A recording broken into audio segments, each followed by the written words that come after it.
Hello et bienvenue dans cette toute nouvelle critique audio où il sera question de deux films, à savoir Les Éternels, réalisés par Chloé Zhao, et Les Olympiades, réalisés par Jacques Audiard. Deux films qui commencent par les. Cette information n'est pas très intéressante. Je vais commencer par Les Éternels étant un film que j'attendais pas mal, et ce pour deux raisons. La première, et la plus importante, c'est le nouveau film de Chloé Zhao. Chloé Zhao étant la réalisatrice de Nomadland, un film qui a fait beaucoup parler de lui parce que il a été de nombreuses fois primé. And the Oscar goes to Nomadland. Si vous l'avez déjà vu, n'hésitez pas à me donner votre avis en commentaire sur ce film. Et si vous ne l'avez pas vu, eh bien n'hésitez pas à vous jeter dessus parce que c'est un très bon film. Je fais partie des gens assez fans du style de Chloé Zhao, que ce soit son style visuel ou son style d'écriture. Et donc me dire qu'elle allait être à la tête de l'un des plus gros projets cinématographiques de l'année 2021 et de l'un des plus gros projets du Marvel Cinematic Universe, eh bien ça me hypait de ouf, car en plus Marvel n'a pas arrêté de nous répéter qu'elle avait eu une certaine liberté, et quand Marvel laisse leur auteur avoir une certaine liberté, eh bien ça donne de très bons trucs, comme par exemple Thor Ragnarok, qui est l'un de mes opus préférés du Marvel Cinematic Universe, donc j'étais hypé. Voilà, j'étais hypé pour Les Éternels, mais j'étais hypé pas seulement grâce à tout cela, mais également parce que c'est un film qui allait nous présenter une toute nouvelle équipe de super-héros, toute nouvelle équipe qui plus est composée de 10 personnages, donc de super-héros et de super-héroïnes, et ça peut inquiéter de se dire, putain, 2h40 pour présenter 10 personnages, pour présenter également de nouveaux enjeux. Voilà, Marvel n'a pas arrêté de nous dire que ce film-là allait véritablement lancer la phase 4, ils nous ont beaucoup plus hypé avec Les Éternels qu'avec Shang-Chi, et du coup ça pouvait inquiéter, mais personnellement le défi m'intéressait, et j'étais persuadé que Chloé Zhao, étant une réalisatrice que je trouve particulièrement douée, allait réussir ce défi. Mais avant de rentrer dans le vif du sujet, résumé. Depuis l'aube de l'humanité, les Éternels, un groupe de héros venus des confins de l'univers, protègent la Terre. Lorsque les déviants des créatures monstrueuses que l'on croyait disparues depuis la nuit des temps réapparaissent mystérieusement, les Éternels sont à nouveau obligés de se réunir pour défendre l'humanité. Je tiens à dire que j'ai vu le film dans un cadre particulièrement cool, puisque je l'ai vu à l'avant-première du mardi 2 novembre à 20h au Grand Rex. Chloé Zhao était présente, du moins au début de la séance, elle est restée 10-15 minutes pour nous expliquer pas mal de choses sur la conception du film et nous parler tout simplement. Et c'était très cool. Chloé Zhao étant, comme j'ai dit, une réalisatrice que j'aime beaucoup, j'étais très content de la voir en vrai. Et en plus de ça, la salle était pleine à craquer de fans. J'ai pu parler d'ailleurs avec certains d'entre eux au début et à la fin de la séance. S'ils passent par là, eh bien, merci les gars, vous étiez trop cool, vous étiez trop cool. Toutes nos discussions ont été vraiment très sympathiques. Et du coup, que vaut le film? Alors, encore une fois, avant de rentrer dans le vif du sujet, ça c'est véritablement ma profession de dire 45 fois avant de rentrer dans le vif du sujet, je tiens à dire que je ne suis pas le plus grand fan du Marvel Cinematic Universe, mais je ne suis pas non plus le plus grand hater du Marvel Cinematic Universe. Et que ce soit du cinéma ou non, j'ai envie de vous dire, on s'en fout, on s'en tamponne, putain. Le but c'est de kiffer ou non, comme tout film. Donc que vous soyez fan du Marvel Cinematic Universe, c'est très cool. Que vous soyez des haters du Marvel Cinematic Universe, c'est très cool. Sauf quand vous commencez à faire les cons, harceler des gens, arrêtez de faire ça, putain. Enfin bref, que vous aimez les films Marvel ou non, vous avez raison. Que vous trouvez que c'est du cinéma ou non, vous avez raison. Personnellement, je me situe un peu entre les deux, c'est-à-dire qu'il y a des films du Marvel Cinematic Universe que j'aime beaucoup, que je trouve être du cinéma, et il y en a d'autres que j'aime beaucoup moins, que je trouve être de véritables épisodes filler, qui plus est des épisodes filler absolument dégueulasses. Je pense notamment à Ant-Man 2 ou Black Widow dernièrement. Mais voilà. En gros, peace les gars. C'est quand même mieux de faire la paix et de bien s'entendre, non? Les Éternels, donc, allez, on y arrive. Eh bien, je dois dire que pour moi, ça a été une douche froide. Voilà, ça a été une sacrée douche froide même. Alors, je trouve pas que c'est un mauvais film, mais je trouve pas que c'est un bon film non plus. Mais je vais vous expliquer pourquoi, pour moi, c'est un film qui a beaucoup de problèmes. Et je vais commencer par la chose qui m'a le plus gêné à savoir la réalisation de Chloé Zhao, et je n'arrive pas à croire que je viens de dire ça, parce que Chloé Zhao, encore une fois, est très douée, est vraiment très douée. Sauf que quand on filme ces 90% de dialogues filmés de manière totalement banale, c'est-à-dire en chant contre chant qui ne raconte rien, ou alors peut-être que ça raconte des choses, mais personnellement je ne vois pas quoi, et bah ça me pose problème. Ça me pose problème quand ton film a coûté 200 millions de dollars, qu'il soit à 90% en chant contre chant, d'une platitude extrême. De plus, c'est bien beau Marvel de nous dire que vous avez tourné en décor réel, sauf que quand vous entachez tous vos décors réels par des FX tout moisis, excusez-moi, mais vous avez beau dire que votre film va être le renouveau du MCU, ne ressemblera pas au précédent film, bah si du coup il ressemble vraiment à vos autres films et il est pas trop le renouveau du MCU, en tout cas du point de vue visuel. Parce que du point de vue scénaristique, putain, il y en a beaucoup des problèmes, il y en a beaucoup. Alors ça me dérange pas que il y ait beaucoup de dialogues, mais faudrait-il les filmer de manière intéressante? Voilà. Donc les dialogues ne sont pas ce qui m'ont le plus dérangé d'un point de vue scénaristique, mais alors il y a des personnages qui switchent de pensée comme ça. Je vais essayer de vous en parler d'un sans spoiler. Il y a un personnage qui est littéralement en train de te dire « Bah moi, je suis pour qu'on détruise la Terre. » Voilà, je suis pour qu'on détruise la Terre. Il se prend une mandale sur la tête, il s'évanouit, et puis il se réveille, et puis finalement il veut plus détruire la Terre, et t'as aucune explication, mais vraiment tu n'as aucune explication. Ça ne marche pas comme ça. Explique-nous pourquoi ton personnage change d'avis. Film, s'il te plaît. Donne-nous un développement. C'est pas parce qu'il s'est pris une mandale sur la nuque que tout d'un coup, bah, il va changer d'avis. Non, ça marche pas comme ça. Mention spéciale également au personnage d'Icaris, qui est bien interprété. D'ailleurs, voilà, point positif du film, je trouve que le film a la meilleure direction d'acteur de tous les films du Marvel Cinematic Universe. C'est le film où on a le plus de jeux, le plus d'émotions, et là-dessus, bravo. Mais donc, pour revenir au personnage, le personnage d'Icaris, qui n'a aucun sens. Mais qui n'a aucun sens. Vraiment, ce qu'il fait n'a pas de sens. Je ne vais pas spoiler pour ceux qui n'ont pas vu le film, mais pour ceux qui ont vu le film, vous trouvez vraiment que ce personnage a du sens? Vraiment? Parce que moi je ne comprends pas ses motivations. Encore une fois, c'est un personnage qui switch de motivation comme ça. Et ça commence à faire beaucoup de personnages qui switchent comme ça.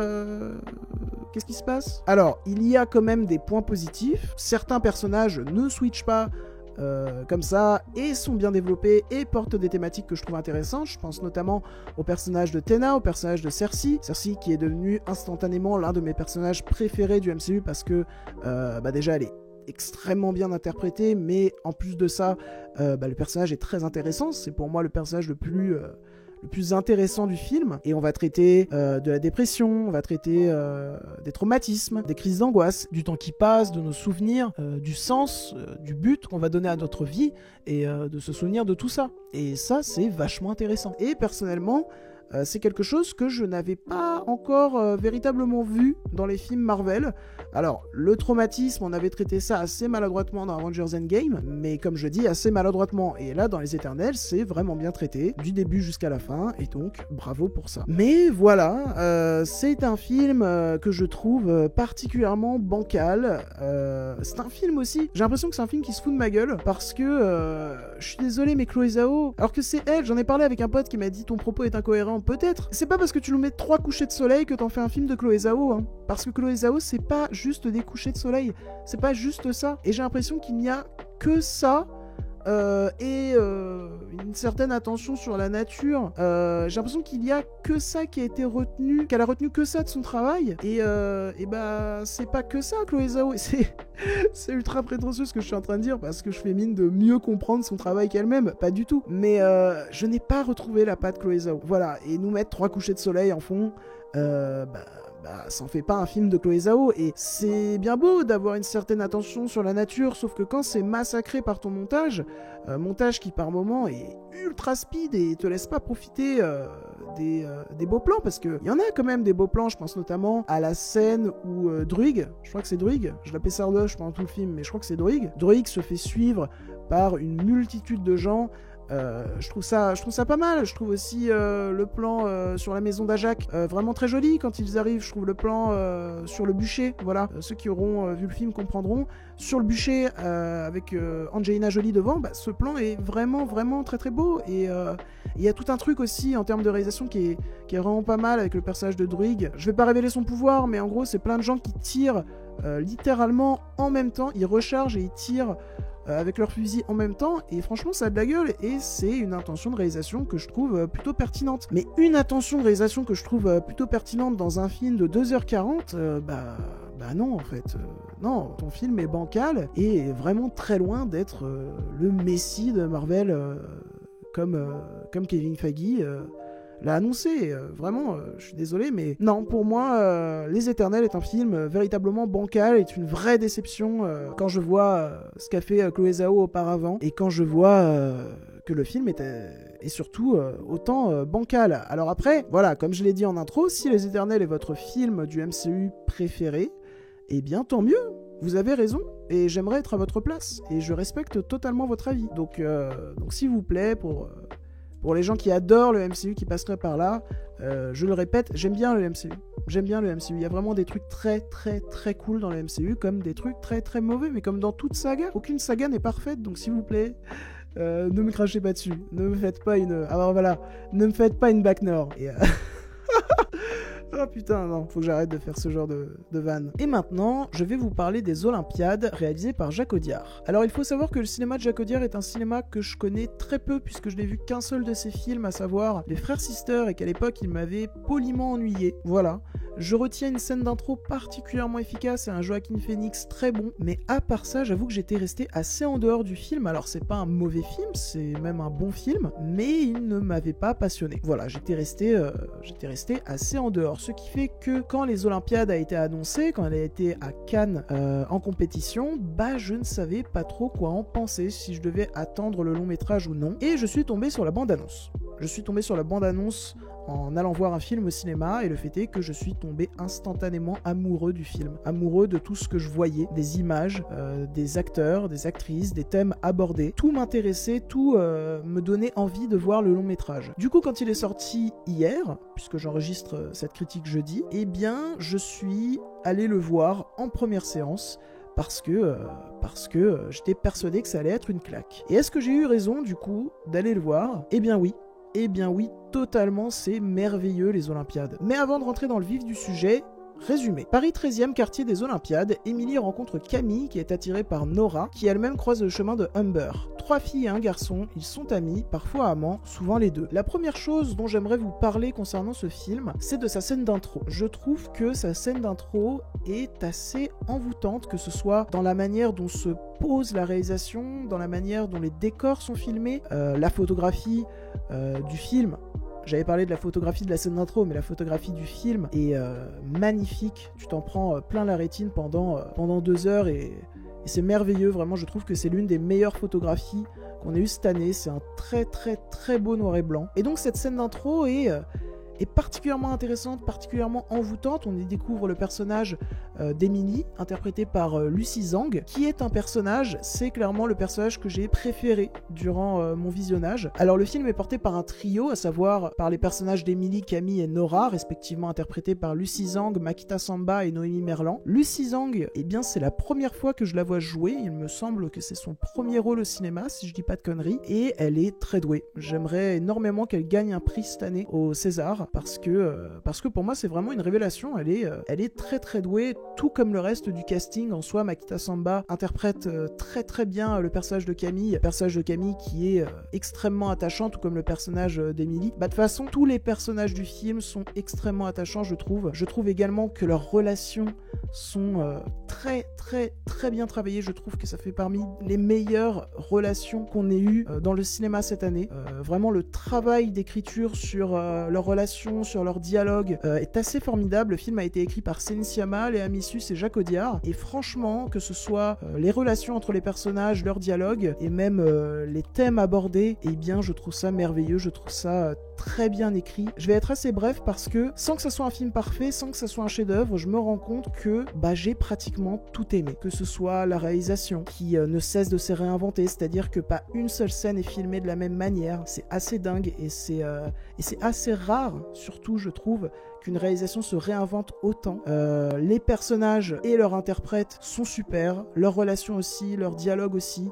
Et puis le film enchaîne je ne sais combien de scènes marquantes. Je pense à cette scène d'intro, je pense à la scène de rencontre entre le personnage d'Emily et Camille, je pense à cette scène dans la boîte de nuit portée par le personnage de Noémie Merlan qui a un rôle vraiment pas facile à jouer mais qui s'en sort très bien et donc pour revenir à cette scène de la boîte de nuit où le personnage de Noémie Merlan va se faire agresser, en fait quelqu'un va lui dire une phrase absolument horrible, absolument atroce, et je trouve que Noémie Merlan a une palette de jeux dans cette scène assez dingue. De toute façon, tous les acteurs et actrices de ce film ont une palette de jeux assez dingue et mériteraient un prix.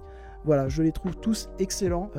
Mention spéciale également à Jenny Beth, qui interprète le personnage de Humber, qu'on voit moins que les autres personnages, mais à chaque fois qu'elle est là, elle joue très bien et elle rejoint donc le personnage de Nora sans trop spoiler et cette scène est absolument merveilleuse et contient l'un des plus beaux plans de cette année, vraiment.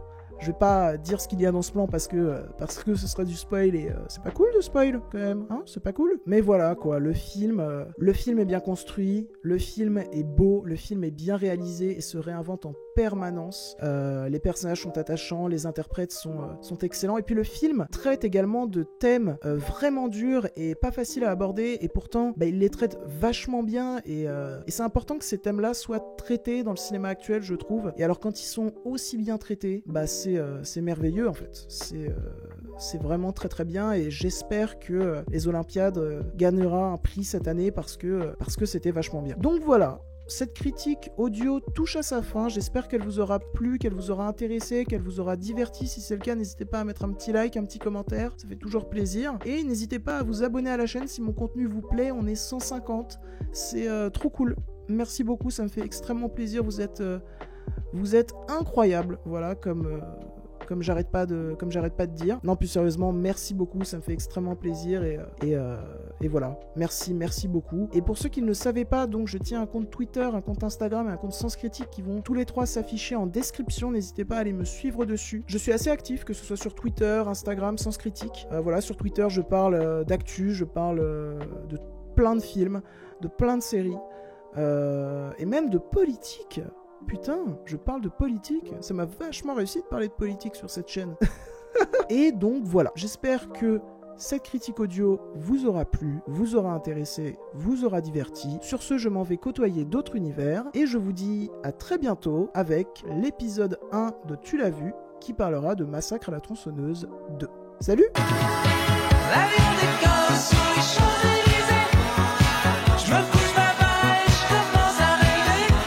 Ah oui aussi, je viens de me rendre compte que j'avais l'air super déprimé lors de ma critique sur les Olympiades. Alors rassurez-vous, tout va bien. C'est juste que j'ai tourné cette critique...